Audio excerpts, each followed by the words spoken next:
Hello guys, আসসালামু আলাইকুম and welcome to ভূত আড্ডা। শুরু হয়ে গেল ভূত আড্ডার আরও একটি নতুন এপিসোড। আর বরাবরের মতোই আপনাদের সাথে আছি আমি ইমরান এইচ খান। আজকে আপনারা শুনতে চলেছেন আপনাদের সবার প্রিয় রাসেল রাজ ভাইয়ের লেখা আজম জিনের আরও একটি দুর্দান্ত ঘটনা। আশা করি আজকের ঘটনাটি আপনাদের অনেক বেশি ভালো লাগবে।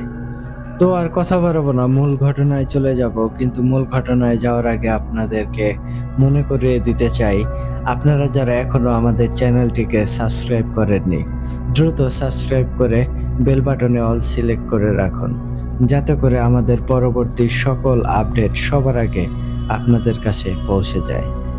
আর আপনারাও যদি আমাদেরকে ঘটনা পাঠাতে চান, সেই ক্ষেত্রে আপনাদের কাছে কিন্তু দুইটি বই আছে। প্রথমত আপনারা সরাসরি আমাদেরকে হোয়াটসঅ্যাপে নক দিতে পারেন, আর আমাদের হোয়াটসঅ্যাপ নাম্বারটি আমাদের ডেসক্রিপশন বক্সে অথবা কমেন্ট বক্সে প্রিন্ট আপ করা আছে। এছাড়াও আপনারা চাইলেই কিন্তু আমাদেরকে সরাসরি ইমেলের মাধ্যমেও ঘটনা পাঠাতে পারেন। আর আমাদের ইমেল অ্যাড্রেসটি হচ্ছে bhutadda.stories@gmail.com। আপনাদের জানা শোনা সেরা ভয়ের ঘটনাগুলো আমাদেরকে লিখে কিংবা ভয়েস ক্লিপ আকারে পাঠিয়ে দিতে পারেন। তো বন্ধুগণ, আপনাদেরকে আর অপেক্ষা করাবো না, এখন সরাসরি চলে যাব রাসেল রাজ ভাইয়ের আজম জিনের ঘটনায়।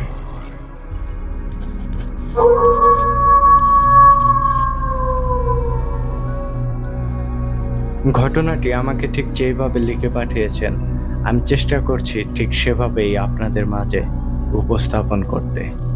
লিখছেন, আসসালামু আলাইকুম ইমরান ভাই, আশা করি আল্লাহর রহমতে অনেক ভালো আছেন।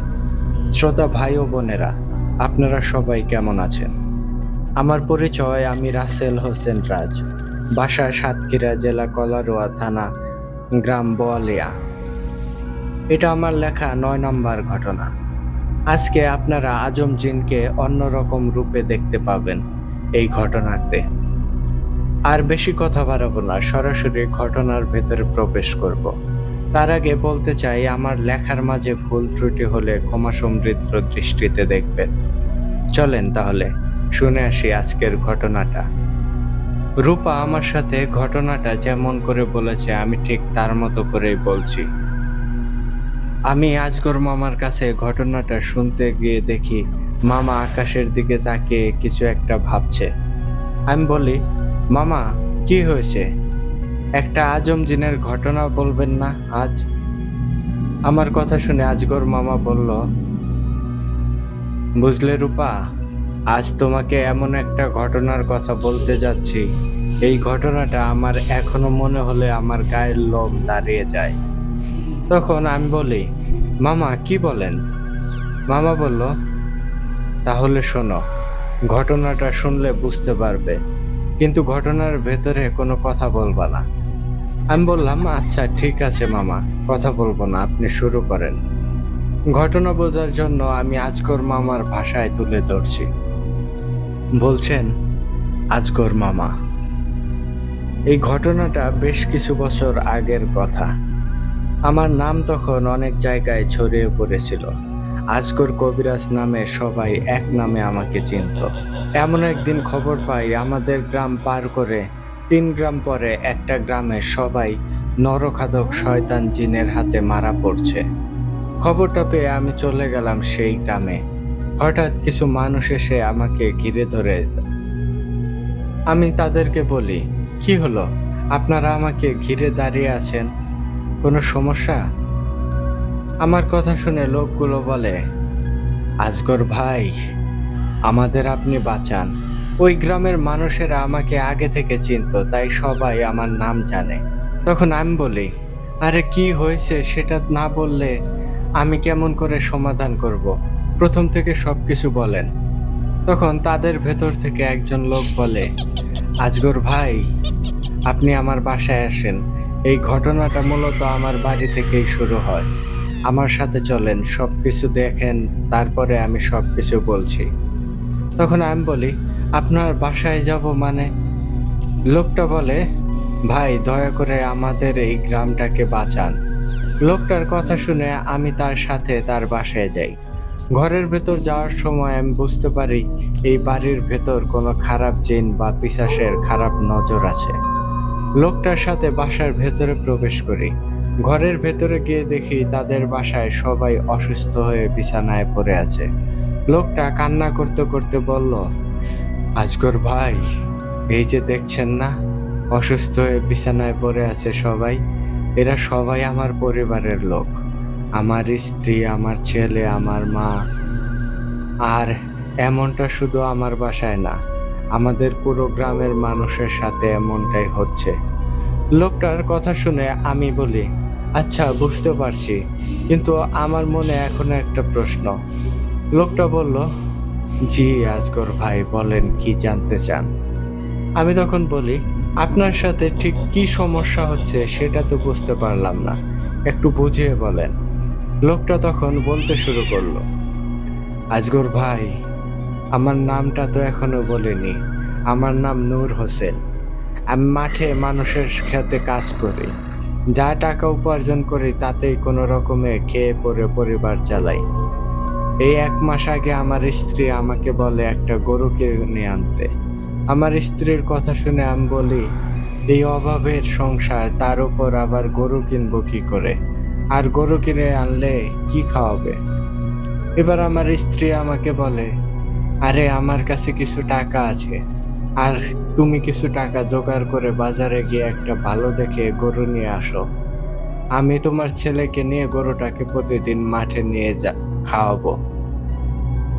আমার স্ত্রীর কথা শুনে অবাক হয়ে তার দিকে তাকিয়ে থাকি আর ভাবি, আসলেই তো, সে একেবারেই ঠিক কথা বলেছে। আমি আমার স্ত্রী থেকে টাকা নিয়ে বাজারে চলে যাই। গরুর হাটে গিয়ে দেখি গরুর দাম চাচ্ছে অনেক বেশি। এটা দেখে আমি ভাবি, আজ আর গরু কেনা হবে না। এই ভেবে যেই না ফিরে আসতে যাব, ঠিক তখন একটা লোক পিছন থেকে আমাকে ডাক দেয়। আমি পিছনে তাকিয়ে দেখি আমার পরিচিতই একটা লোক। লোকটা আমার সামনে এসে বলে, কি ভাই, গরু কিনবেন নাকি? আমি বলি, হ্যাঁ, কিন্তু অনেক দাম চায়, তাই বাসায় ফিরে যাচ্ছি। আমার কথা শুনে লোকটা হাসতে হাসতে বলল, আরে ভাই, তুমি গরু কিনবে তো আমার সাথে বলবে না? একটা গরু আছে, দাম একেবারেই কম, আবার গরুটার বেশ বড়, নিবে নাকি? আমি লোকটার কথা শুনে বলি, কি বলেন? আরে এমন একটা গরু তো আমার লাগবে। তখন লোকটা আমার হাত ধরে গরুটার সামনে নিয়ে যায়। আমি সামনে গিয়ে তো অবাক হয়ে যাই। কারণটা হলো গরুটা অনেক বড়, আর বলছে অনেক কম টাকায় বিক্রি করবে। আমি আর এত কিছু না ভেবে গরুটা কিনে বাড়িতে নিয়ে আসি।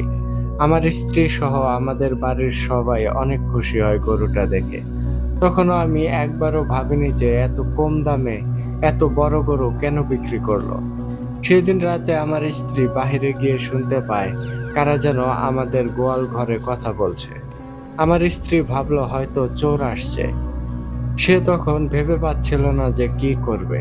তাড়াতাড়ি করে ঘরে এসে আমাকে ডেকে নিয়ে যায়। আমি গিয়ে দেখি ওখানে তো কিছুই নেই। এবার আমার চোখ গরুর দিকে যেতেই আমি ভয় পেয়ে যাই। এটা কি দেখলাম আমি? হায় আল্লাহ! আমার স্ত্রী আমার পাশে দাঁড়িয়েছিল। সে ভয়ে ওখানেই অজ্ঞান হয়ে যায়। তখনও আমি গরুর দিকেই তাকিয়ে আছি। দেখি গরুটার চোখ টকটকে লাল। তার মাথাটাকে দেখতে কেমন একটা সাপের মতো। মাঝে মাঝে জিভ বের করে হিস হিস শব্দ করছে। কিন্তু তার পায়ের দিকে সবকিছুই গরুর মতোই লাগছিল। এইগুলো দেখে আমি অনেক বেশি ভয় পেয়ে যাই। সাপটা আমার সামনে থেকে বাহিরে চলে যায়। তাড়াতাড়ি করে ওখান থেকে আমার স্ত্রীকে নিয়ে ঘরের ভিতরে চলে আসি। সেই রাতে আমরা আর বাহিরে দেখার সাহস পাইনি। পরের দিন সকালে গরুর গোয়ালে গিয়ে দেখি, কি, গরুটা তো এখানেই আছে। তাহলে কাল রাতে যেটা দেখলাম ওটা কি ছিল? তাহলে কি আমরা ভুল দেখেছিলাম? না না, তাই বলে কি দুইজনে একসাথে ভুল দেখতে পারি? এটা কি হতে পারে? কিছু সময় পরে আমাদের পাশের বাসার একটা মহিলার কান্নার শব্দ পেয়ে আমি ছুটে যাই। গিয়ে আমি যেটা দেখি ওটা দেখার জন্য একেবারে প্রস্তুত ছিলাম না। আমি দেখি আমার সামনে একটা কঙ্কাল শুয়ে আছে, কিন্তু তার মাথা বাদে শরীরের সব মাংস টেনে ছিঁড়ে খেয়েছে। আমি তখন মহিলাকে জিজ্ঞেস করি, এসব কি করে হলো, আর কি হয়েছে? আমার কথা শুনে মহিলা কান্না করতে করতে বলল, নূর হোসেন ভাই, আমি কিছু জানি না। কাল রাতে আমার ছেলে বাইরে এসেছিল, তারপরে আর ঘরে ফিরে যায়নি। আমাদের ঘর আলাদা হওয়ার কারণে আমি ভেবেছিলাম আমার ছেলে হয়তো ঘরে চলে এসেছে, কিন্তু সকালে ঘুম থেকে উঠে দেখি আমার ছেলে তার ঘরে নেই। তখন আমি চারিদিকে খুঁজেও তার দেখা পাই না। তারপরে আমি ঘরের পিছনে গিয়ে দেখি অনেক রক্ত পড়ে আছে। আমি তখন সেই রক্ত অনুসরণ করে গিয়ে দেখি আমার ছেলের মাথা পড়ে আছে, কিন্তু আমি প্রথমে দেখে চিনতে পারিনি। কারণটা তো আপনারা দেখছেন। তারপরে ওর মাথার দিকে চোখ যেতেই আমি কাছে গিয়ে ভালো করে দেখি, এটা তো আমার ছেলে। এবার আমি চিন্তায় পড়ে যাই। মহিলাটা আবারও বলে, এই গ্রামে নরখাদক এসেছে, ও আমার ছেলেকে খেয়ে ফেলেছে। ওই নরখাদক কাউকেই ছাড়বে না। আমি আর বেশি সময় ওখানে থাকতে পারলাম না, চলে আসলাম নিজের বাড়ি। বাড়ি এসে এই সব কথা আমি আমার স্ত্রীকে বলি। সে তখন বলে, না না, আমি আর ওই গরুর ওখানে যাচ্ছি না। তুমি যাও, ওই গরুটা যেখান থেকে নিয়ে এসেছো সেখানে ফিরিয়ে দিয়ে আসো। আমার স্ত্রীর মুখে সব শুনে আমি বলি, আমার আগেই বোঝা উচিত ছিল এত কম টাকায় এত বড় গরু বিক্রি করছে, তার মানে নিশ্চয়ই কোনো সমস্যা আছে। আজ রাতটা দেখি কি হয়। সেদিন রাতেও কথা বলার আওয়াজ হচ্ছে গোয়াল ঘর থেকে। আমার মা আর আমার ছেলে আমাদের পাশের ঘরে থাকতো। ওরা ঘরের পিছন থেকে কথা বলার আওয়াজ শুনে বাহিরে আসে। বাহিরে এসে দেখার চেষ্টা করে এত রাতে কারা কথা বলছে।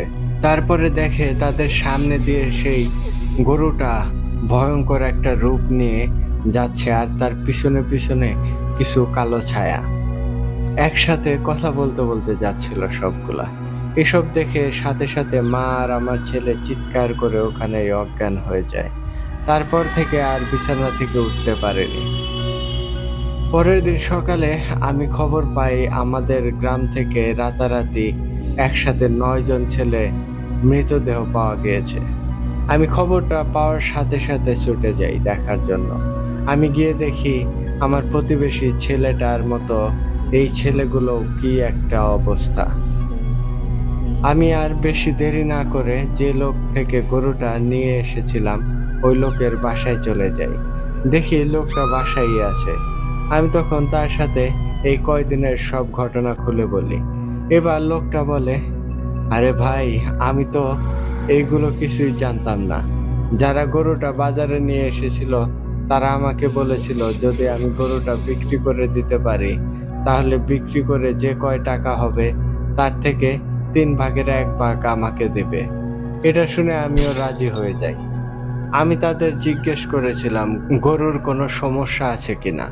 তারা বলেছিল, আরে না, কোনো সমস্যা নেই, আর তাছাড়া গরুটাকে দেখে বোঝা যায় না, তাই তো আমি গরুটাকে তোমাকে দিয়ে দিয়েছিলাম।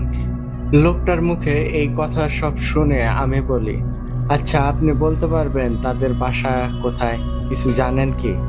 লোকটা বলল, না না ভাই, ওসব তো আমি জানি না। সেই দিনের পর থেকে তাদের আর কোথাও দেখিনি আমি আর কিছু না বলে ওখান থেকে চলে আসি। আমি কি করব, কি হবে কিছুই বুঝতে পারছিলাম না। ওই দিন রাতে আবার শুরু হলো আগের দিনের মতো। আমার স্ত্রী জানালা দিয়ে সব দেখছিল। হঠাৎ সেই নরখাদক রূপী গরুটা আমার স্ত্রীকে দেখে ফেলে। আমার স্ত্রীর দিকে তাকিয়ে সাপের মতো হিস হিস শব্দ করে বলে, কিরে, লুকিয়ে লুকিয়ে দেখার কি আছে? বাইরে এসে দেখ। এমনিতেই তোরা আর বেশি দিন দেখতে পারবি না। তোদের গ্রামের প্রতিটা মানুষের রক্ত মাংস খাবো। আজকের পর থেকে যে আমাদের দেখবে সে আর কিছুই দেখতে পাবে না, এমনকি তুইও না। আমি ঘুমিয়েছিলাম। হঠাৎ কিছু একটা পড়ার আওয়াজ পেয়ে তাকিয়ে দেখি আমার স্ত্রী মাটিতে অজ্ঞান হয়ে পড়ে আছে। তারপর থেকে আমার স্ত্রী আর কিছুই দেখতে পায়নি। আর সাথে সাথে আমার গরুটা দিনের পর দিন অনেক বড় হয়ে যাচ্ছিল, কিন্তু আমি তো তাকে কিছুই খেতে দেই না। তারপর থেকে আমাদের গ্রামের অনেকেই নরখাদক গরুটাকে রাতের বেলায় দেখেছে। যারাই দেখেছে তারা আর চোখে দেখতে পায় না। তারপরে একদিন একটা কবিরাজ আসে আমাদের গ্রামে। কবিরাজ এসে আমাদের মুখ থেকে সবকিছু শুনে বলে, কাজ হয়ে যাবে, কিন্তু অনেক টাকা লাগবে। আমরা তাতেও রাজি হয়ে যাই। পরে কবিরাজের জন্য একটা ফাঁকা ঘরের ব্যবস্থা করে দেই।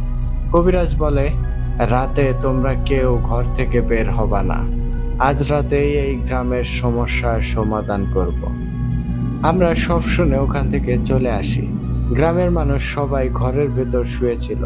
হঠাৎ করে একটা চিৎকারের আওয়াজ পেয়ে লাফিয়ে উঠি, কিন্তু কেউ বাহিরে যাবার সাহস পায় না। সকালে গিয়ে দেখি কবিরাজের মাথাটা শুধু মাটিতে পড়ে আছে, তার বাকি দেহটা আর খুঁজে পাওয়া যায়নি। তারপরে আমাদের সাথে একটা বড় কবিরাজের দেখা হয়। সে নিজেই এসেছিল এই গ্রামে। তার সাথে সবকিছু খুলে বললে সে জানায়, আল্লাহ চাইলে এই কাজ সে সমাধান করবে। আমরা অনেক টাকা দিতে চাইলে সে টাকা নিতে রাজি হয় না। সে বলে, আমার এই পৃথিবীতে আপন বলতে কেউ নেই, আমি এত টাকা নিয়ে কি করব। তারপরে সেই কবিরাজ আমার সাথে আমার বাসায় আসে। বাসায় এসে আমাকে বলে, ভাইজান, আপনি কি এখন সেই গরুটা আমাকে দেখাতে পারবেন? আমি বলি, জি ভাই, অবশ্যই। এই যে আমার ঘরের পিছনে আসেন। আমার সাথে করে ঘরের পিছনে নিয়ে গোয়াল ঘরের সামনের দিকে নিয়ে গেলাম। কবিরাজ গরুটাকে দেখে হতভম্বের মতো তাকিয়ে থাকে আর আমাকে বলে, বিশ্বাস করবেন না ভাইজান, আমি আমার জীবনে এতটা বড় গরু কখনোই দেখিনি। আমি বলি, হুজুর, এই গরুটার থেকেই তো সকল সমস্যার শুরু হয়েছে। এবার কবিরাজ আমাকে বলে, ভাইজান, আমি আপনাকে 4টা জিনিস দেব, সেটা আপনি রাতের বেলায় একা একা এসে আপনার গোয়াল ঘরের চারপাশে পুঁতে দেবেন। আমি বলি, কি জিনিস হুজুর? কবিরাজ বলে, সেটা আপনার না জানলেও চলবে। আমি যেমনটা বলেছি আপনি ঠিক তেমনটাই করবেন, ঠিক আছে? আমি বলি, আচ্ছা ঠিক আছে, কিন্তু কখন যেতে হবে? কবিরাজ বলে, এশার নামাজ পড়ে। এশার নামাজের পর কবিরাজ আমাকে বলে, আর দেরি করা ঠিক হবে না, আপনি এখনই চলে যান। তখন কবিরাজ আমার হাতে 4টা কাগজের মতো কিছু একটা দিল। অন্ধকারের ভেতর কিছুই যেন দেখতে পাচ্ছিলাম না। তারপরেও অনেক কষ্ট করে গোয়াল ঘরের পিছনে গিয়ে যেই না মাটি করতে যাব, ঠিক তখন খেয়াল করি আমার মাথার উপর সেই সাপটা রেগে হিস হিস শব্দ করছে। আমি অনেকটা ভয় পেয়ে গেলাম। সাপটা যেই না আমাকে ছোবল দিতে যাবে, ঠিক তখন একটা অদ্ভুত ঘটনা ঘটে। আমি দেখি সাপটা আমাকে আঘাত করতে পারছে না। পরক্ষণে আমি দেখি সাপটাকে কারা যেন জোর করে গোয়াল ঘরের ভেতরে নিয়ে যাচ্ছে, অনেক জোরে জোরে আছাড় দিচ্ছে। এসব দেখে হঠাৎ আমার কানে মোটা একটা কণ্ঠ ভেসে আসলো। কণ্ঠটা বলল, নূর হোসেন, আর দেরি করো না, তাড়াতাড়ি কাজটা শেষ করো। আমি বাইরে থেকে দেখি কারা যেন গোয়াল ঘরের ভেতরে ছোটাছুটি করছে। তারা বের হতে চেষ্টা করছে, কিন্তু পারছে না। কিছু একটা তাদের বাধা দিচ্ছে। এবার আমি আমার ঘরের ভেতরে গিয়ে কবিরাজের দিকে তাকিয়ে অবাক হয়ে যাই।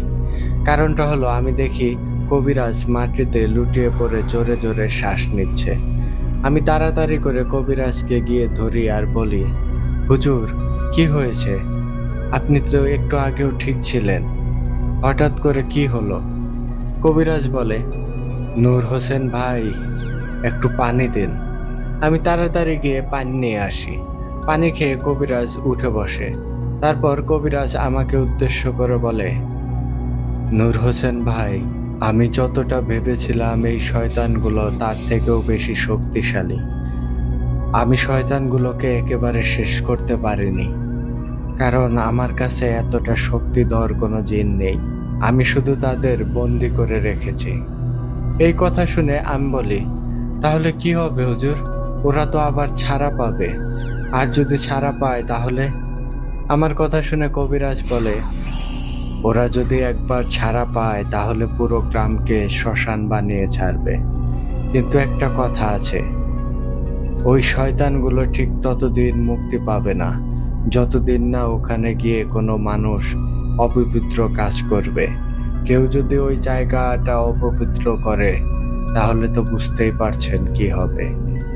আমি তখন বলি, হ্যাঁ ভাই, বুঝতে পারছি। তাহলে এখন কি হবে? গ্রামের অনেকেই তো অসুস্থ, তারা কি করে সুস্থ হবে? তখন কবিরাজ বলে, আপনি এক গ্লাস পানি নিয়ে আসেন, আমি পরে দিচ্ছি। এই পানি অন্য কোনো পানিতে দিয়ে অনেক পানি হলে এই গ্রামে যারা অসুস্থ আছে তাদের সবাইকে খাওয়াবেন।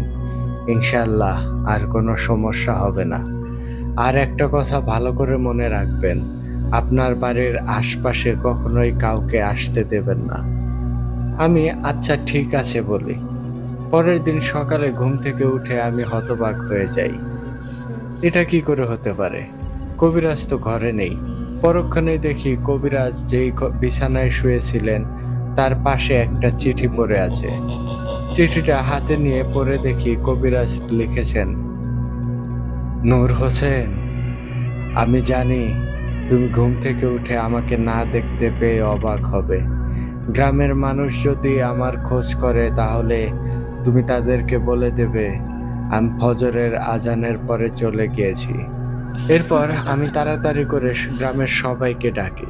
তারা সবাই আসলে আমি তাদেরকে সবকিছু বলি। তারা আমার কথা শুনে বলে, নূর হোসেন, ওই কবিরাজ কি তার বাসার ঠিকানা দিয়েছে বা নাম, ফোন নাম্বার? আমি বলি, না, সে তার ব্যাপারে আমাকে কোনো কিছুই বলেনি, কিন্তু সে আপনাদের জন্য একটা জিনিস দিয়ে গেছে।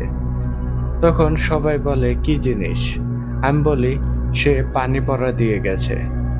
আপনাদের বাসায় যারা অসুস্থ আছে তাদের গিয়ে এই পানি খাওয়াবেন। তারপরে আমি সবাইকে পানি পড়া দিই।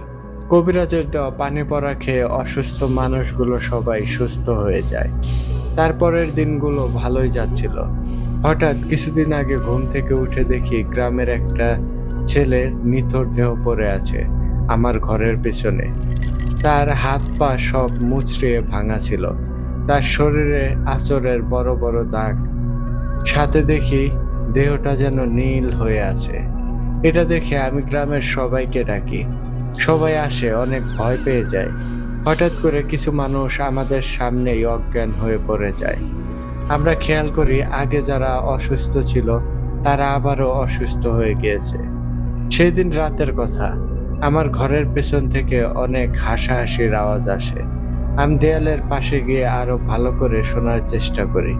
আমি শুনি সাপের মতো হিস হিস শব্দ করে আমাকে কেউ বলছে, নূর হোসেন, তুই কি ভেবেছিলি আমরা কখনোই মুক্তি পাবো না? দেখ, এখন থেকে তোদের এই গ্রামটা শ্মশানে পরিণত হবে। এখন আমরা আরো অনেক বেশি শক্তিশালী হয়েছি। এগুলো শুনে আমি তখন ওখান থেকে ভয়ে পিছিয়ে আসি। রাত তখন 12টার মতো হবে। হঠাৎ অনেকগুলো মানুষের চিৎকার শুনতে পাই। সকালে ঘুম থেকে উঠে দেখি এ কি অবস্থা! সবার মাথা আছে কিন্তু শরীরে কোনো মাংস নেই, শুধু যেন হাড় পড়ে আছে।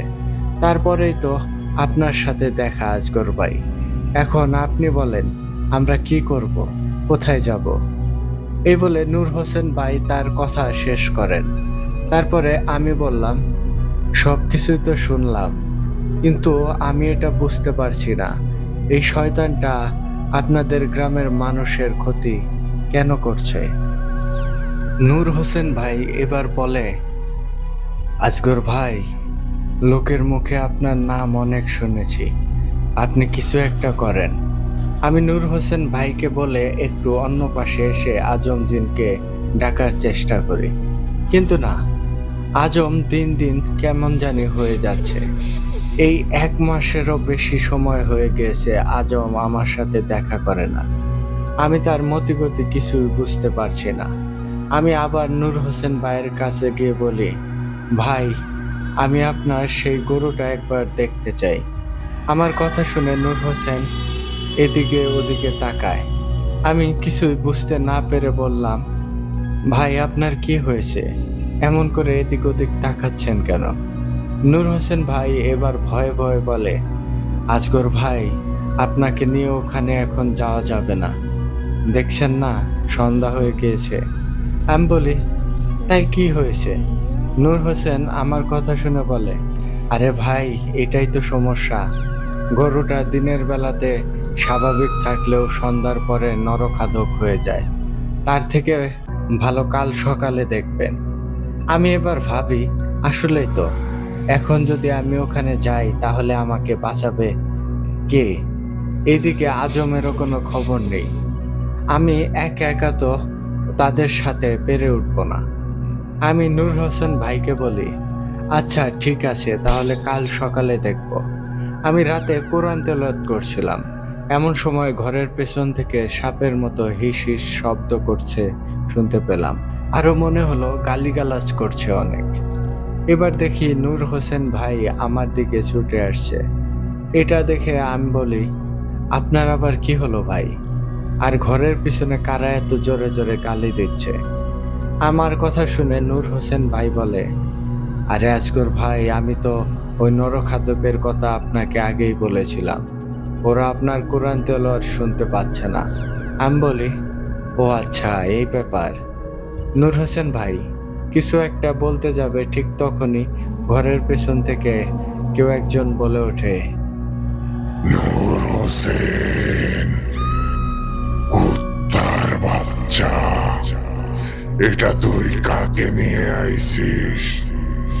ওকে সব পড়তে মানা কর, না হলে তোদের কি হবে সেটা তো ভালো করেই জানিস। এবার নূর হোসেন ভাই আমাকে বলে, আজগর ভাই, ক্ষমা করবেন, আপনি এখন আর কোরআন তেলাওয়াত করবেন না দয়া করে, না হলে আমাদের অনেক বড় ক্ষতি হয়ে যাবে। নূর হোসেন ভাইয়ের কথা শুনে আমি কোরআন পড়া বন্ধ করে দেই। সকালে ঘুম থেকে উঠে শুনতে পাই আশেপাশে মানুষ চিল্লাপাল্লা করছে। কি হয়েছে দেখার জন্য আমি সামনে এগিয়ে যাই। গিয়ে আমি যেটা দেখি ওটা আমার মৃত্যুর আগ পর্যন্ত প্রায় ভুলতে পারবো না। আমি দেখি একটা মানুষের মাথা পড়ে আছে, কিন্তু তার শরীরে একটুও মাংস নেই, শুধু হাড়গোড় মাটিতে পড়ে আছে। এটা দেখে আমি তাড়াতাড়ি করে ওখান থেকে চলে আসি। আমাকে চিন্তিত দেখে নূর হোসেন ভাই বলে, আজগর ভাই, কি হয়েছে আপনার? এত কি ভাবছেন? আপনাকে অনেক বেশি চিন্তিত মনে হচ্ছে। আমি নূর হোসেন ভাইকে বলি, ভাই, আমি আমার জীবনে এমন দৃশ্য কখনোই দেখিনি। আমার কথা শুনে নূর হোসেন ভাই বলে, আজগর ভাই, আপনি একদিন দেখেই এমন করছেন, তাহলে ভাবেন আমাদের কি অবস্থা। আমরা তো প্রতিদিন একই জিনিস দেখছি। কবে না যদি নরখাদকগুলো আমাদের ছিঁড়ে খায়। আমি আর কোনো কথা না বলে সোজা ঘরের পিছনে চলে যাই। গিয়ে দেখি একটা গরু গোয়াল ঘরে বাঁধা আছে, কিন্তু এতটা বড় গরু হতে পারে আমার ধারণা ছিল না। গরুটাকে দেখে বোঝাই যায় না যে এই গরুটা রাতের বেলায় নরখাদকে পরিণত হয়। আমি আশপাশটা ভালো করে দেখতে লাগি, কিন্তু না, অস্বাভাবিক কিছুই আমার চোখে পড়ল না। আমি আরো আজম জিনকে স্মরণ করি, কিন্তু না, সে এখনো আমার ডাকে সাড়া দিচ্ছে না। এবার আমি ভাবি, আজম না থাকলে আমি এই কাজ করব কি করে?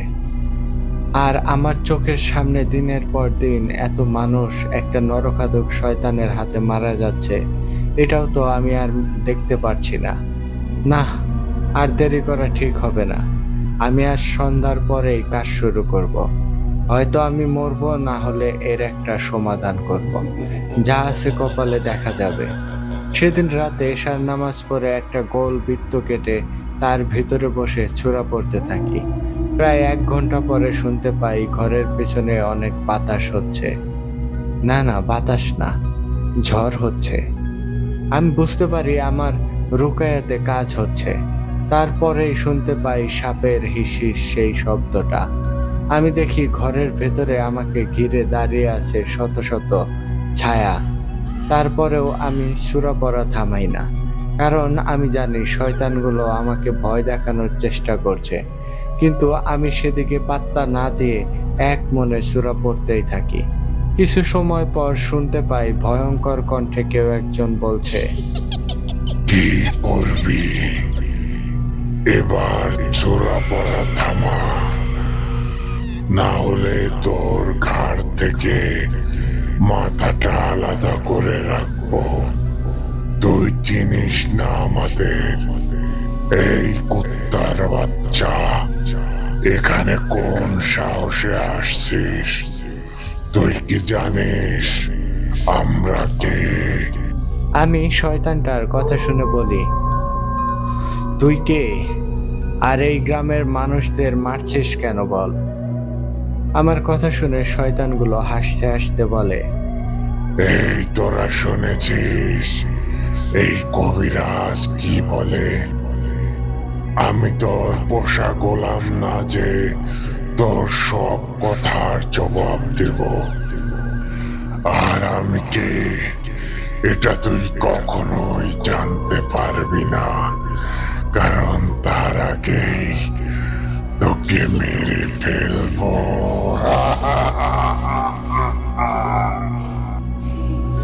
শয়তানটার কথা শুনে আমার প্রচন্ড রাগ হয়। আমি রাগে বলি, এই শয়তানের বাচ্চা, তুই আমাকে চিনিস? আমি কে? তুই জানতে চাস আমার সাথে কে আছে? আমি কার সাহসে এখানে তোদের সাথে কথা বলছি? সে যদি একবার আসে তাহলে তোরা কেউ আর বাঁচতে পারবি না। ভালোই ভালোই বলছি, এখান থেকে চলে যা। এখনো সময় আছে, এই গ্রাম থেকে চলে যা বলছি। আমার কথা শুনে শয়তানগুলো আরো জোরে জোরে হাসতে হাসতে বলে, আচ্ছা, তাই নাকি? তাহলে বল দেখি তোর সাথে কে আছে, আর তাকে ডাক। আমরাও তাকে দেখতে চাই। তোর চামচাকে, তার ঘাড়ে কয়টা মাথা, এটা তো দেখতে হবে। শয়তানগুলোর কথা শুনে আমি আজমের শিখিয়ে দেওয়া দোয়া পড়তে থাকি আকাশের দিকে তাকিয়ে। 1 মিনিট, 2 মিনিট, 3 মিনিট, 4 মিনিট, কিন্তু এ কি, এখনো তো আজম আসছে না। তাহলে কি আজম আমাকে ছেড়ে একেবারে চলে গিয়েছে? সে কি আর কখনোই আসবে না? আমি অনেকটা ভয় পেয়ে যাই। আজমকে না আসতে দেখে আমার মাথা যেন কাজ করছিল না। আমি কি করব, কি হবে বুঝতে পারছিলাম না। এসব দেখে শয়তানগুলো আবারও হাসতে হাসতে বলল, কিরে কুত্তার বাচ্চা,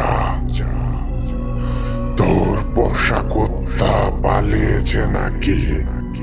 ও আর কখনো এখানে আসবে না। ও জানে এখানে আসলে ওর মৃত্যু নিশ্চিত, তাই সে এখানে আসবে না।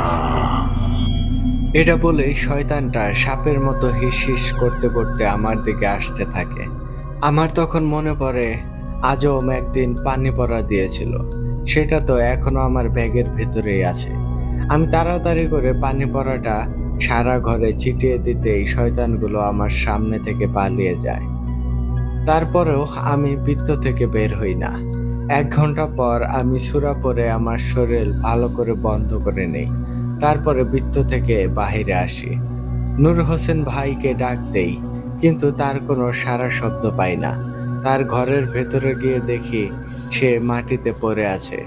আমি অনেক ডাকাডাকি করি, কিন্তু তার কোনো সাড়া শব্দ না পেয়ে বুঝতে পারি সে অজ্ঞান হয়ে গিয়েছে, হয়তো ভয় পেয়েছে। তাড়াতাড়ি করে পাশের ঘর থেকে পানি নিয়ে আসি। দোয়া পরে পানিতে ফু দিয়ে নূর হোসেন ভাইয়ের মুখে ছিটিয়ে দিতেই তার জ্ঞান ফেরে। আমি তার মুখের দিকে তাকিয়ে দেখি এদিকে ওদিকে তাকাচ্ছে, আর মনে হচ্ছে কিছু একটা খোঁজার চেষ্টা করছে। এসব দেখে আমি নূর হোসেন ভাইয়ের কাছে জিজ্ঞেস করি, কি হলো ভাই, আপনি কি খুঁজছেন? কিছু কি লাগবে আপনার? আমার কথা শুনে নূর হোসেন ভাই বলে, আজগর ভাই, আমার ঘরের ভেতর ওরা কারা ছিল? আমি যেই না দেখতে যাব ঠিক তখনই আমার পেছন থেকে কেউ একজন আমাকে শূন্যে তুলে একটা আছাড় দিল, কিন্তু আমি কাউকেই দেখিনি। তারপরেই আমি অজ্ঞান হয়ে যাই। নূর হোসেন ভাইয়ের মুখে এমনটা শুনে আমি বুঝে যাই এই কাজগুলো কারা করেছে। শয়তানগুলো যাওয়ার সময় এই কাজ করেছে। তারপরে আমি আর কিছু না বলে আমার ঘরে চলে আসি। শরীরটা অনেক ক্লান্ত লাগছিল, এর কারণে আমি বিছানায় শুয়ে পড়ি। কিছু সময়ের ভেতর আমার ঘুম চলে আসে। হঠাৎ আমার স্বপ্নের ভেতরে জুব্বা পরিহিত একটা সুন্দর মানুষ আমার সামনে আসে। তার চেহারা দিয়ে যেন টর্চ লাইটের মতো আলো বের হচ্ছিল। সে আমার সামনে এসে চুপ করে দাঁড়িয়ে থাকে, কিছুই বলছে না। আমি তাকে বলি, আসসালামু আলাইকুম, কে আপনি? আমার কথা শুনে সুন্দর মানুষটা বলে, ওয়ালাইকুম আসসালাম আসগর ভাই। আমার পরিচয় আপনি না জানলেও চলবে। আমি শুধু আপনাকে একটা কথা বলতে আসছি, আপনি এই গ্রামের মানুষদেরকে বাঁচান। তার কথা শুনে আমি বলি, সব তো ঠিক আছে, কিন্তু এই শয়তানটার আসল পরিচয়টা কি? আর সে এই গ্রাম থেকে কি চায়? আমি তো কিছুই বুঝতে পারছি না। আমার মুখে এতগুলো প্রশ্ন শুনে এক এক করে বলে, আসগর ভাই, আমিও অনেক চেষ্টা করেছি, কিন্তু এই শয়তানের উদ্দেশ্যটা কি সেটা আমি এখনো বুঝতে পারিনি। আর এই শয়তানটা যে কে তার আসল পরিচয়ও পাইনি। আমি এখন চলে যাচ্ছি। আপনি কাল রাতে আবারও বসে যাবেন রুকাইয়া করতে। আমি ঠিক সময় মতো চলে আসব। আমি সব সময় আপনার সাথে আছি, এই গ্রামকে ওই শয়তানের হাত থেকে রক্ষা করার জন্য। আমি কিছু বলতে যাব ঠিক তখন সে আমাকে থামিয়ে দিল আর বলল, আমি জানি আপনি এখন কি বলবেন। আজম জিনের কথা বলবেন তো? আমি অবাক হয়ে যাই। সে আমার মনের কথা বুঝতে পেরেছে। সে আবারও বলতে শুরু করলো, আজগর ভাই, আমি এটাও জানি আজম জিন আপনার বন্ধু। আপনি চিন্তা করবেন না, আজম এখন অনেক ব্যস্ত আছে, সেও সঠিক সময়ে চলে আসবে। ততক্ষণে আমি আপনার সাথে আছি। আপনি কাজ শুরু করবেন কাল রাতে। আমি ঠিক সময় হাজির হয়ে যাব ইনশাল্লাহ। এই কথা বলার পর সে আমার সামনে থেকে অদৃশ্য হয়ে যায়। আমি ঘুম থেকে উঠে পড়ি। এটা আমি কাকে দেখলাম, তার সম্পর্কে আমি কিছুই জানি না। এসব ভাবতে ভাবতে দেখি আশেপাশের মসজিদে আজান দিচ্ছে। আমি দেরি না করে তাড়াতাড়ি অজু করে ফজরের সালাত আদায় করে নেই। সেই দিন আমার আর কোনো কিছুতেই মন বসে না। আমি সারাদিন শুধু ভাবি আজমের কি হলো। আর কাল রাতে আমার স্বপ্নে ওই লোকটাই বা কে ছিল? সে কি কোনো মানুষ? না, সেও তো কোনো জিনই হবে। এসব ভাবতে ভাবতে দিনটা কেটে যায়। সন্ধ্যার দিকে আমি সবকিছু রেডি করে রুকাইয়া করতে বসে যাই। আমি আজও কোরআন পড়া শুরু করি। কিছু সময় পরে কালকের মতোই ঘরের পেছন থেকে সাপের হিস হিস শব্দ শুরু হয়। আমি দেখি আমার সামনে দাঁড়িয়ে আছে একটা বড় গরু, কিন্তু এ কি? তার সারা গায়ে যেন আগুন জ্বলছে। তার মাথাটা একেবারে সাপের মতো, চোখ বন্ধ করে আমার সামনে দাঁড়িয়ে আছে আর হিস হিস শব্দ করে আমাকে কামড় দেওয়ার চেষ্টা করছে। কিন্তু কিছু একটা অদৃশ্য শক্তি আমার থেকে তাকে দূরে সরিয়ে দিচ্ছে। আমি এসব দেখে আরো জোরে জোরে সূরা পড়তে থাকি। এবার আমি সামনের দিকে তাকিয়ে দেখি আমার সামনে কালকের মতো শত শত ছায়া মূর্তি দাঁড়িয়ে আছে। সাপটা কিছু একটা বলতেই যাবে ঠিক তখনই আমার সামনে চলে আসে কাল রাতে স্বপ্নে দেখা সেই জুব্বা পরিহিত লোকটা। আমার সামনে এসে আমাকে বলে, আসগর ভাই, আপনি ছোড়া পড়া চালিয়ে যান, আমি এদেরকে দেখছি। জুব্বা পরা লোকটা সাপটাকে উদ্দেশ্য করে বলে, এই নরঘাতক শয়তান, তোর আজ শেষ দিন। লোকটার কথা শুনে শয়তানটা হাসতে হাসতে বলে, কার শেষ দিন সেটা দেখা যাবে। আর তুই এখানে একা আসছিস আমার সাথে লড়াই করার আগে তুই আমার অনুসারী পিশাচদের সাথে লড়াই করে দেখা। শয়তানটার কথা শুনে জুব্বা পরিহিত লোকটা আরো রেগে গেল। আমি দেখি তার যতটা রাগ হচ্ছে ততই তার রূপ পরিবর্তন হচ্ছে। একটা সময় তারা ভয়ঙ্কর যুদ্ধে লিপ্ত হয়। আমি দেখি ভালো জিনটা যদি তাদেরকে একটা মারছে, অন্যদিকে পিশাচের জিনরা তারা তাকে দুইটা মারছে, এরকম একটা অবস্থা আর কি। আর এদিকে আমি উচ্চ স্বরে সূরা পড়তে থাকি। অনেক সময় এই ভয়াবহ যুদ্ধ চলার পরে আমি সামনে ভালো জিনটার নিথর দেহটা পড়ে যেতে দেখি। আমি বুঝতে পারি শয়তানগুলো তাকে হয়তো মেরে ফেলেছে।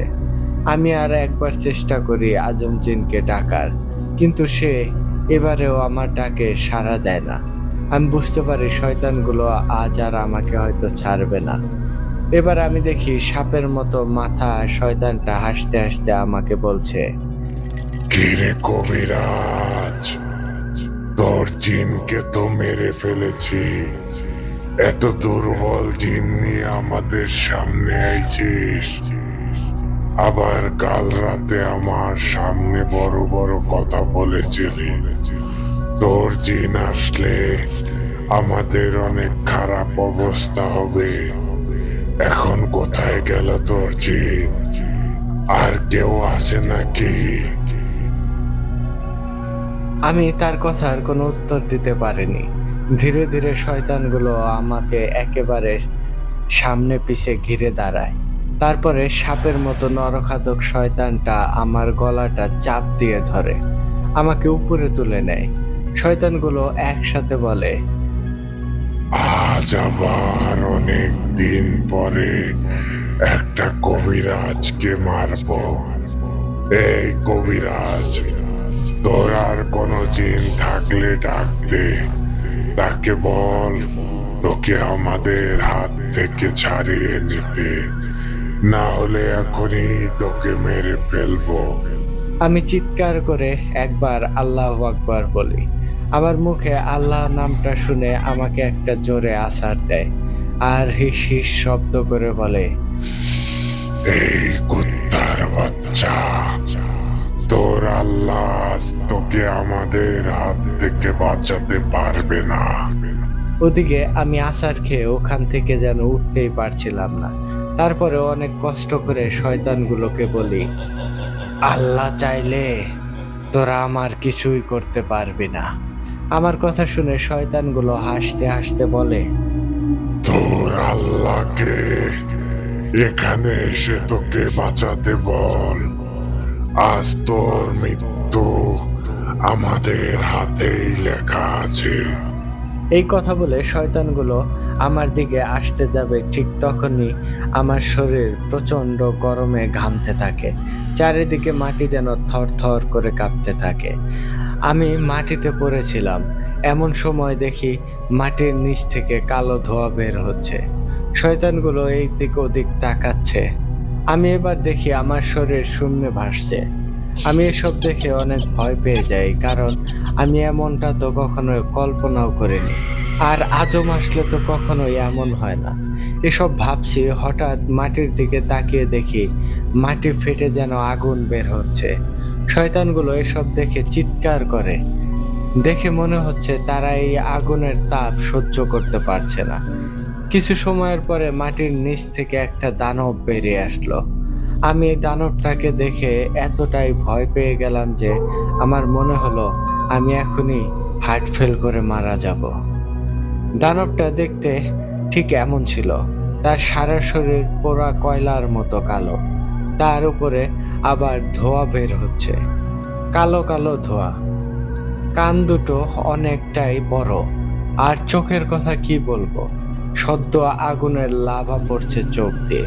দানবটা আমার দিকে না তাকিয়ে শয়তানগুলোর কিছুটা সামনে গিয়ে বলে, এই নরখাদক শয়তান, একটু আগে যেন কি বলেছিলি তোরা? তোদের হাত থেকে আজগরকে আজ আল্লাহ নিজেও বাঁচাতে পারবে না। শয়তান, তোদের মতো সিসকে শয়তানদের মারতে আল্লাহর আসার দরকার হবে না। তার একটা একটা গোলাম আসলেই যথেষ্ট। দানবটার কথা শুনে শয়তানগুলো অনেক ভয় পেয়ে যায়। ভয়ে ভয়ে বলে, এই, তুই কে? তুই মনে হয় বলে যাচ্ছিস এই গ্রামটা আমাদের। এই জায়গায় এসে তুই অনেক বড় ভুল করেছিস। দেখ এখন তোর কি অবস্থা করি।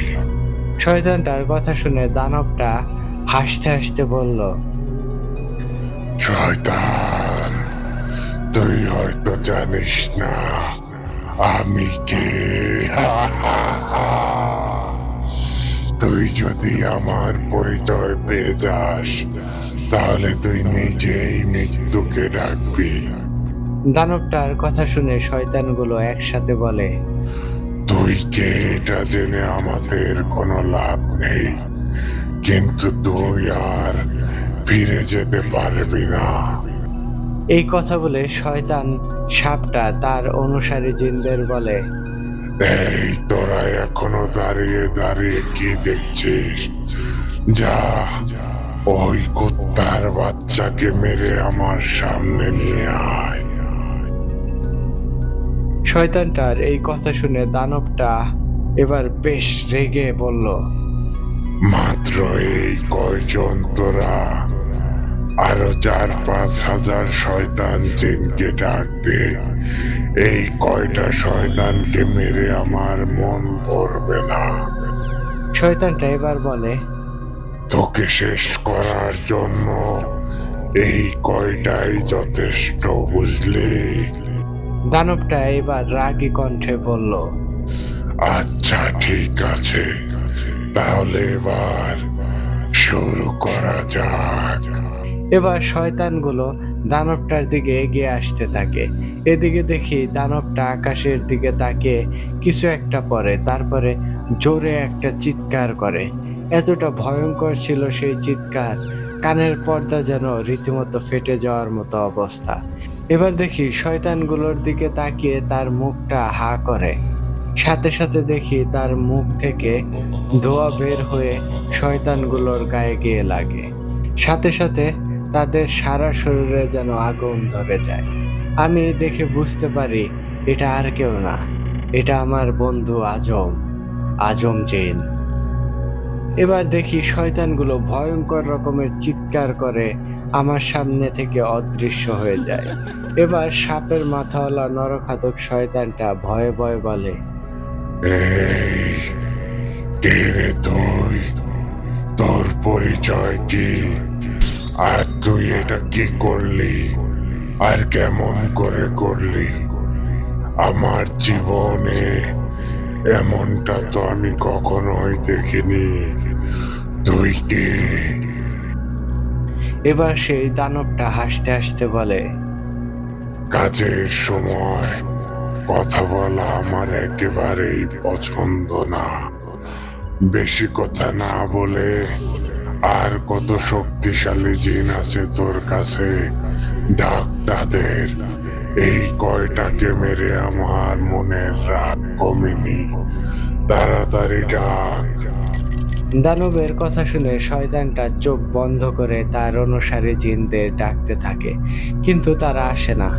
এটা দেখে শয়তানটা দানব জিনের পায়ে পড়ে কান্না করতে থাকে আর বলে, প্রভু, আমাকে ক্ষমা করে দিন, আমি ভালো হয়ে যাব। আর আপনি কে আমাকে একবার বলেন, আমি এই গ্রাম ছেড়ে চলে যাব, আর কখনোই আসবো না। দানব জিনটা এবার শয়তান জিনটাকে বলল, আমি আজম জিন। তোর মতো শয়তানের সাথে কথা বলার সময় আমার নেই। এবার দেখতে পেলাম আজম জিন শয়তানটার মাথাটা ধরে এক টান দিয়ে 2 ভাগ করে ফেলে, মানে একবারেই মাথাটা ছিঁড়ে ফেলে দেয়। আমার সামনে এটা দেখে আমি ওখানেই যেন অজ্ঞান হয়ে যাই। ঝনঝন আওয়াজ শুনে আমার জ্ঞান ফেরে। তখন চোখ মেলে তাকিয়ে আমি নিজেকে আবিষ্কার করি অন্য এক জায়গায়। আমি তখন নিজেকে একেবারেই সুস্থ অনুভব করি। এটা কি করে সম্ভব? একটু আগেই তো আমি উঠে দাঁড়াতে পারছিলাম না। আমি আমার আশেপাশে কাউকে না দেখে জায়গাটা একটু ঘুরে ফিরে দেখছিলাম। এমন সময় আমার পেছন থেকে একটা মিষ্টি কণ্ঠে কেউ আমাকে বলে, আসসালামু আলাইকুম আজগর। এখন কেমন আছো তুমি? আমি পিছনে তাকিয়ে দেখি জুব্বা পরিহিত একটা সুন্দর মানুষ। আমি বলি, ওয়ালাইকুম আসসালাম। আলহামদুলিল্লাহ, আল্লাহর রহমতে এখন ভালো আছি। তুমি কেমন আছো?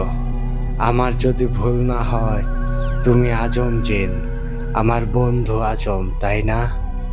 আমার কথা শুনে আজম জিন নিজের মাথাটা নিচু করে বলল, আলহামদুলিল্লাহ, আমিও ভালো আছি আজগর।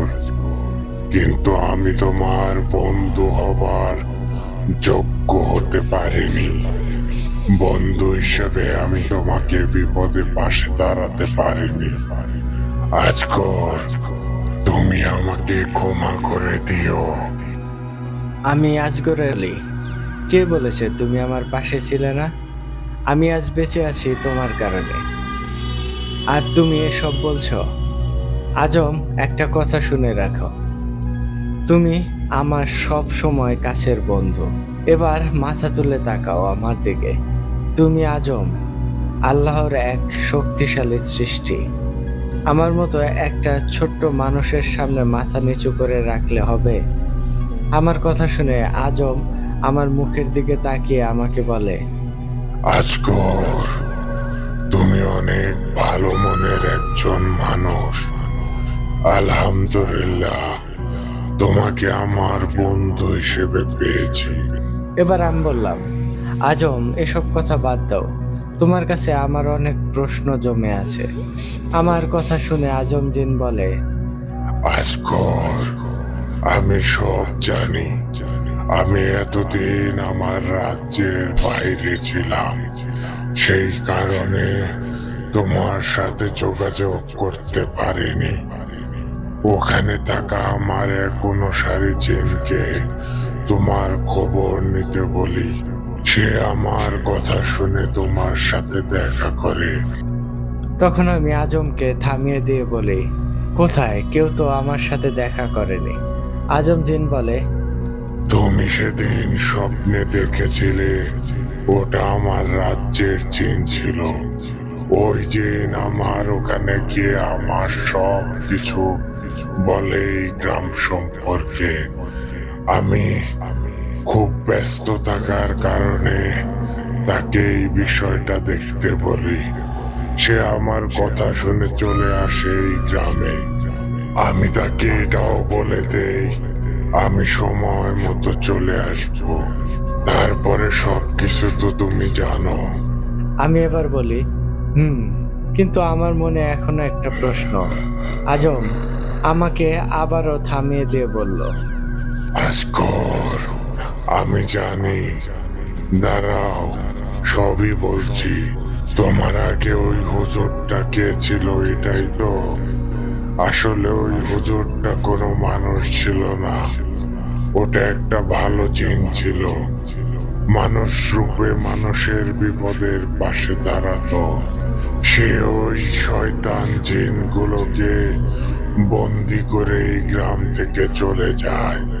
তার কিছুদিন পরে একটা চোর চুরি করতে আসলে শুনতে পায় নূর হোসেনের গোয়াল ঘরে কারা যেন কথা বলছে।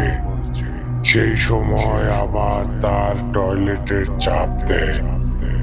সে আর কিছু না ভেবে গোয়াল ঘরের ভেতরেই কাজ সারে। আর তারপরে শয়তানগুলো আবার মুক্তি পেয়ে যায়। তার সাথে আরো বেশি শক্তিশালী হয়ে যায়। আজমের কথা শুনে আমার চোখ পুরা কপালে উঠে যায়। আজম আবার বলে, আজকর, এবার তোমার শেষ প্রশ্নটা হলো, ওই শয়তানগুলো কারা? আর এই গ্রামে কি উদ্দেশ্য নিয়ে এসেছিল, তাই তো? আমি বলি, হ্যাঁ, একেবারেই ঠিক তাই। এবার আজম জিন বলে, আসলে ওই গরুটা শয়তান জিন ছিল। ওটা কোনো সাধারণ জিন না, ওটা একটা শয়তানদের সর্দার ছিল। তাই রাত হলেই তার অনুসারী খারাপ জিনদেরকে ডেকে মানুষের রক্ত খেত। এই গ্রামের মানুষের ওদের একটাই উদ্দেশ্য ছিল, সব মানুষকে মেরে খেয়ে ফেলবে। আমি তখন আজম জিনকে বলি, আচ্ছা সবই বুঝতে পারছি, কিন্তু আমার মাথায় আসছে না ওরা মানুষদের মাথা কেন খেত না। আজম জিন বলে, আজকর ওই নরখাতক শয়তান জিনেরা এমন, ওরা মনে করে মানুষের মাথা খেলে ওরা বেশি দিন বাঁচবে না। তখন আমি বলি, ও আচ্ছা, তারপরেও আমি তোমাকে দেখে একেবারের জন্য চিনতে পারিনি। আজ এতটা ভয়ঙ্কর লাগছিল। আমি দেখে ভেবেছিলাম ওটা কোনো দানব হবে, কারণ তুমি তো কখনোই এমন করে আসোনি। মাটিতে যেন ভূমিকম্প হচ্ছিল।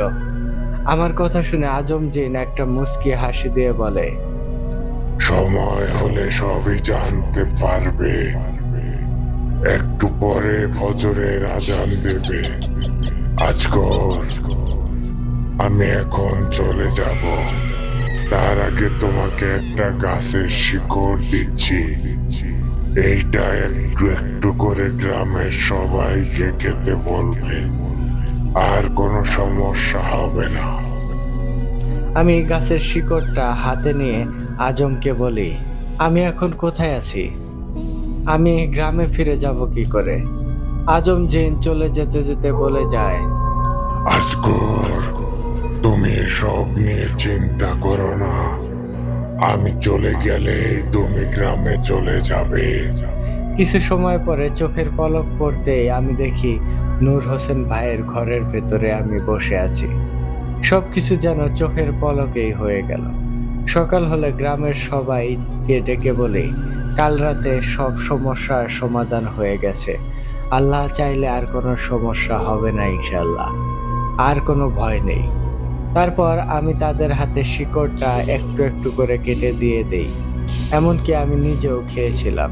শিকড়টা মুখের ভেতরে দিতেই কোথাও যেন মিলিয়ে যায়। কিছুদিনের ভেতরে গ্রামটা আবার আগের মতো হয়ে যায়। তারপরে আমি আমার বাসায় চলে আসি। এখনো মাঝে মাঝে ওই গ্রামে যাই। গ্রামের মানুষগুলো অনেক ভালো, বুঝলে রূপা? এই বলে আজগর মামা সেদিন তার ঘটনা শেষ করেছিল। এবার রূপা আমাকে বলল, রাজ, কিছু কি বুঝতে পারছো এই ঘটনা শুনে?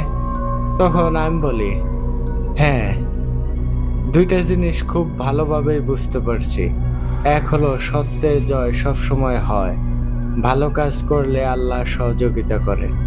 আর 2 নাম্বার হলো ভালো জিনিস কেনার আগে ভালো করে যাচাই করে কিনতে হয়। আর যদি সেটার দাম কম হয় তাহলে বুঝে নিতে হবে ভালো জিনিসটার ভেতরে কোনো সমস্যা আছে। সব সময় বুঝতে হবে এত ভালো জিনিস এত কম দামে বিক্রি করছে কেন, নিশ্চয়ই কোনো সমস্যা আছে, কি তাই না? রূপা বলল, একেবারেই তাই।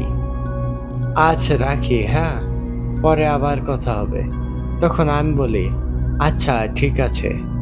তো এই ছিল আজকের আজম জিনের ঘটনা। কার কাছে কেমন লেগেছে কমেন্ট করে জানিয়ে দেবেন। আপনাদের কমেন্ট পেলে পরের বার আবার নতুন ঘটনা লিখবো আজম জিনকে নিয়ে। ততদিন পর্যন্ত সবাই ভালো থাকবেন। কথা হবে অন্য আরেক দিন। ইমরান ভাই, আপনিও কিন্তু জানিয়ে দেবেন আজকের ঘটনাটা কেমন লাগলো। এই ঘটনাটা লিখতে আমার 4 দিন লেগেছে। কারণটা হলো সময়ের অভাব। আমার লেখায় ভুল হলে ক্ষমা সমৃদ্ধ দৃষ্টিতে দেখবেন। সবাই ভালো থাকবেন। আমি মোহাম্মদ রাসেল হোসেন রাজ, বাসা সাতক্ষীরা জেলা কলারোয়া থানা, গ্রাম বোয়ালিয়া। সবাইকে অনেক অনেক ধন্যবাদ ভূত আড্ডার সাথে থাকার জন্য। আমাদের সবার ভূত আড্ডা দীর্ঘজীবী হোক আর অনেক দূর এগিয়ে যাক। আসসালামু আলাইকুম, আল্লাহ হাফেজ।